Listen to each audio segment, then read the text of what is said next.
नमस्कार विद्यार्थियों, आप सभी को प्रथम वर्ष से द्वितीय वर्ष में पदोन्नत होने पर बहुत शुभकामनाएं। यह वर्ष आपके लिए अत्यंत शुभ हो। हम भूगोल विषय में इस वर्ष 2 पेपर का अध्ययन करेंगे। प्रथम पेपर हमारा है मानव संसाधन, द्वितीय पेपर हमारा भौगोलिक विचार है। इस अध्ययन में मानव संसाधन विषय में रुचि पैदा करने के लिए मैं आप सभी से आग्रह करता हूँ कि मानव संसाधन विषय हम सभी के लिए बहुत महत्वपूर्ण है। जितना भी विकास का आधार है वह विकास मानव केंद्रित ही है। पृथ्वी पर जितना क्षेत्र है उस क्षेत्र में कितने क्षेत्र पर जनसंख्या निवास कर रही है, कितना क्षेत्र सूना पड़ा हुआ है। विश्व में आज कौन से गोलार्ध में सर्वाधिक जनसंख्या है, विश्व में कौन से महाद्वीप में सर्वाधिक जनसंख्या है, और कौन से ऐसे देश हैं जहां पर विश्व की सर्वाधिक जनसंख्या निवास करती है। विद्यार्थियों, मानव संसाधन विषय अत्यंत रुचिकर विषय है। इस विषय के लिए आपको 2 प्रकार की तकनीक का उपयोग करना पड़ेगा। एक, विश्व का रेखा चित्र आपको बनाना आना ही चाहिए। उसके लिए आपको विश्व के रेखा चित्र को 5 भागों में विभक्त करना है। पहला, एशिया महाद्वीप भारत सहित। दूसरा, यूरोप महाद्वीप। तीसरा, उत्तरी अमेरिका एवं दक्षिणी अमेरिका महाद्वीप। चौथा, ऑस्ट्रेलिया एवं इसके आसपास के जो छोटे देश हैं, जैसे इंडोनेशिया, जैसे न्यूजीलैंड, जैसे तस्मानिया, जैसे फिलीपाइन द्वीप समूह, जैसे होंडुरास, ऐसे जो छोटे छोटे देश हैं, ये द्वीपीय देश हैं, इनको बनाना। और अंतिम, आपको अफ्रीका महाद्वीप का मानचित्र बनाना। बाजार में खाली रेखाचित्र मानचित्र मिलते हैं, परंतु परीक्षा की दृष्टि से तथा हमारे ज्ञान के विकास के लिए हमें ये 5 जो मैंने आपको महाद्वीपीय स्थितियां बताई है, इनके मानचित्र बनाते आना चाहिए। जितने मानचित्र अच्छे आप बनाएंगे उतना ही हम लोग किसी भी जनसंख्या संबंधी, मानव संसाधन संबंधी तथ्यों को अच्छी तरह से रख पाएंगे। जैसे उदाहरण के रूप में उत्तरी अमेरिका में और दक्षिणी अमेरिका में कुल जनसंख्या कितनी रहती है, और उत्तरी अमेरिका में भी कहां पर सर्वाधिक जनसंख्या निवास कर रही है।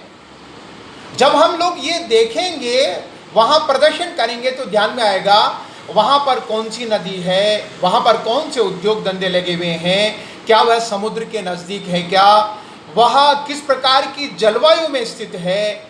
इस प्रकार से आपको ऐसे तथ्य जो जनसंख्या को प्रभावित करते हैं, अपने आप भूगोल के नाते जैसे ही मानचित्र बनाएंगे आपको वो लोकेशन के आधार पर ध्यान में आएंगे।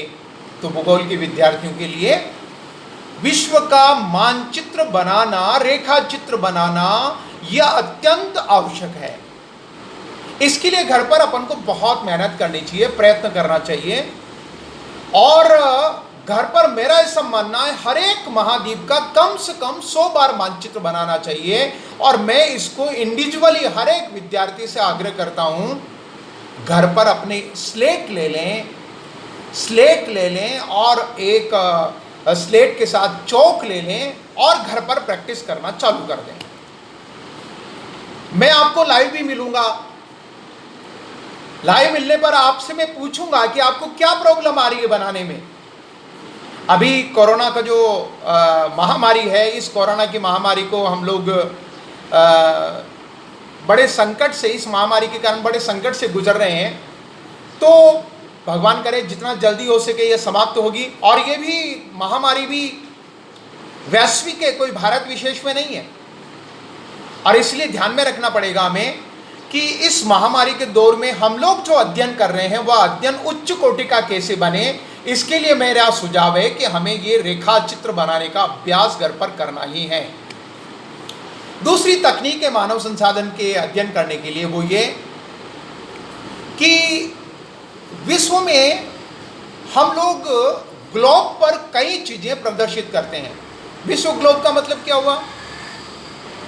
यानी विश्व का जो ग्लोब है, जो पृथ्वी है, इस पृथ्वी को दो गोलार्धों में विभक्त करते हैं। पहला है उत्तरी गोलार्ध और दूसरा है दक्षिणी गोलार्ध।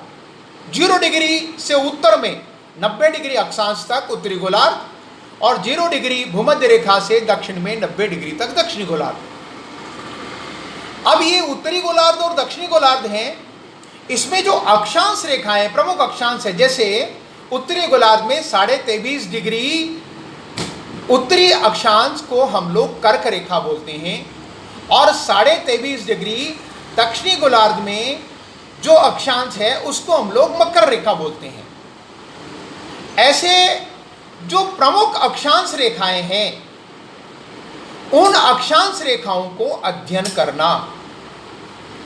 अब इन अक्षांश रेखाओं में जब हम लोग अध्ययन करेंगे तो हमें ध्यान में आएगा कि जनसंख्या का अधिकतम बसाव कौन से अक्षांशों के बीच में है।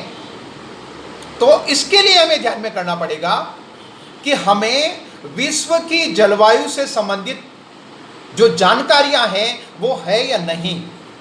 इसलिए सबसे पहले हमें ये जो ग्लोब है इस पर ताप कटिबंध के बारे में जानकारी करनी पड़ेगी और उसके बाद वायु दाब की पेटियां, ताप कटिबंध, जलवायु कटिबंध, इसके बारे में जैसे हम जानकारी करेंगे तो ध्यान में आएगा कि विश्व में 80% से अधिक जनसंख्या उत्तरी गोलार्ध में निवास कर रही है और उत्तरी गोलार्ध में निवास करने के साथ साथ में यह जनसंख्या उत्तरी गोलार्ध में भी 15 डिग्री उत्तरी अक्षांश से 50 डिग्री उत्तरी अक्षांश के मध्य में ही है। इसका मतलब यह हुआ कि विश्व की जो जनसंख्या है वह केवल मात्र उत्तरी गोलार्ध में 50 डिग्री अक्षांशों के मध्य में ही है। और इस प्रकार से हमें यह ध्यान में आ रहा है कि आप ग्लोब के माध्यम से ग्लोब बनाकर इस जनसंख्या के बारे में प्रदर्शन को ठीक प्रकार से अपने स्मरण में रख सकते हैं, अपने ज्ञान में रख सकते हैं, अपने ज्ञान की वृद्धि कर सकते हैं। हमारे और आपके बीच में ये जो अध्ययन का क्रम है यह निरंतर चलता रहेगा। मैं आपको शुभकामना देता हूँ, आपको अभिनंदन करता हूँ। आइए हम आज से इस अध्ययन के क्रम को प्रारंभ करते हैं। हमारे विषय में वैश्विक आयाम जुड़े रहेंगे। ये वैश्विक आयाम जनसंख्या से संबंधित होंगे, जैसे विश्व में किस प्रकार की मानव प्रजातियां हैं, कौन कौन से प्रकार के मनुष्य इस धरती पर रह रहे हैं। जैसे उदाहरण के रूप में भारत में रहने वाले लोग ऑस्ट्रेलाइड जनसंख्या वाले हैं और अफ्रीका में रहने वाले लोग निग्रो प्रजाति के लोग हैं। तो ऐसी प्रजातियां विश्व की किस प्रकार की जनसंख्या विश्व में है, इसका हम लोग अध्ययन करेंगे। विश्व में जिसे हम कह सकते हैं जनसंख्या का विकास कैसे हुआ, किस प्रकार से मानव सभ्यताएं विकसित हुई, मानव सभ्यताएं विकसित होने के साथ साथ में जनसंख्या धीरे धीरे धीरे धीरे धीरे धीरे बढ़ती गई और आज हमको ध्यान में आ रहा है कि 2020 मार्च तक विश्व में लगभग 8 अरब जनसंख्या हो गई है। ये जनसंख्या का जो वृद्धि हुई है, इस जनसंख्या की वृद्धि के पीछे क्या कारण है, इन कारणों का अध्ययन भी हम लोग करेंगे। फिर ये जनसंख्या का वितरण क्या है, जनसंख्या वृद्धि के साथ में वितरण, तो वितरण में जनसंख्या को वितरण जो है वो कैसे प्रभावित होता है, क्या जनसंख्या को मैदान प्रभावित करता है, क्या नदियां प्रभावित करती है, क्या उद्योग धंधे प्रभावित करते हैं, क्या समुद्री तटवर्ती क्षेत्र प्रभावित करते हैं, जनसंख्या कहाँ निवास कर रही है, इसका अध्ययन भी भूगोल के छात्र के नाते हम लोग करेंगे। विद्यार्थियों, हम इस विषय में, इस मानव संसाधन में किस क्षेत्र में, किस महाद्वीप में मानव संसाधन उच्च कोटि का विकसित हो चुका है, जैसे वहां सब लोग शिक्षित हैं, सब लोग टेक्नोक्रेट्स हैं, अपना जीवन बहुत आनंद से जी रहे हैं, मानव का विकास कितना हो चुका है, इस बारे में हम लोग अध्ययन करेंगे। जनसंख्या विश्व में स्थानांतरित क्यों होती है, अपने रोजगार की तलाश में, कोई प्राकृतिक आपदा आ जाने के कारण एक स्थान से दूसरे स्थान पर जनसंख्या स्थानांतरित होती है। तो वैश्विक स्थानांतरण,